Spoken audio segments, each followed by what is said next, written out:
मित्रों, हिंदी है हम के 5वें भाग में हिंदी में ही जीने मरने का संकल्प जो मैंने लिया,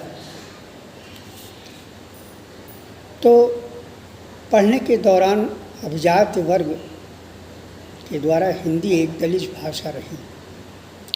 तथाकथित लोगों ने अंग्रेजी के बल पर दबाने का प्रयत्न जारी रखा। हिंदी सीखना हमारे लिए एक चुनौती बन चुकी थी, किंतु हमारे विद्यालय के हिंदी अध्यापक बहुत ही छात्रों से अभिभूत थे। वह शेर व शायरी सुनाकर हम सबका मन बहलाते और हिंदी की ऐसी ऐसी बातें करते। उसी समझ में न जाने क्यों मेरे मन में हिंदी अध्यापकों के लिए एक उदासीनता सी भर गई और लगा हिंदी का प्राध्यापक हो जाता है तो अपने को न जाने किसी विकल्प में ले जाकर खड़ा कर देता है, जहाँ पर केवल हिंदी के प्रति अवहेलना की मानसिकता ही जाग जाती है। 12वीं कक्षा में ही हिंदी के अध्यापकों की दशा दिशा देखकर निर्णय लेना पड़ा कि मैं हिंदी से मैं नहीं करूँगा और न हिंदी का अध्यापक बनूँगा, बल्कि हिंदी का विद्यार्थी बनकर आजीवन हिंदी की सेवा करूँगा। 12वीं कक्षा के दौरान हमारे विद्यालय CAB इंटर कॉलेज इलाहाबाद का रजत जयंती समारोह था। मेरे अर्थशास्त्र विषय के प्राध्यापक श्री BB मिश्रा साहब संयोजक हुए। उनका स्नेह मुझे 2 वर्षों से निरंतर मिलता रहा। वो बहुत ही कुशल अर्थशास्त्र के प्रवक्ता रहे। उन्होंने बताया कि रजत जयंती समारोह के मुख्य अतिथि हिंदी के महाकवि और प्रथम ज्ञानपीठ पुरस्कार से सम्मानित पंडित सुमित्रानंद पंत हैं। मुझे उनके अभिनंदन में स्वागत गान पढ़ना है। यह जानते ही मैं हिंदी की कविताएं लिखता हूँ।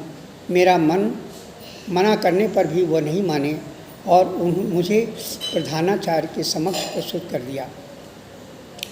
हिंदी के महानायक के लिए स्वागत गान, वो भी सार्वजनिक रूप में लाया जाना मेरे लिए कठिनतर था। फिर भी अपने शिक्षक का मान रखने के लिए मैंने रजत जयंती समारोह में महाकवि का अभिनंदन अपने स्वागत गीत से किया। यह मेरे जीवन के लिए हिंदी के प्रति श्रद्धा की पहली उपलब्धि रही।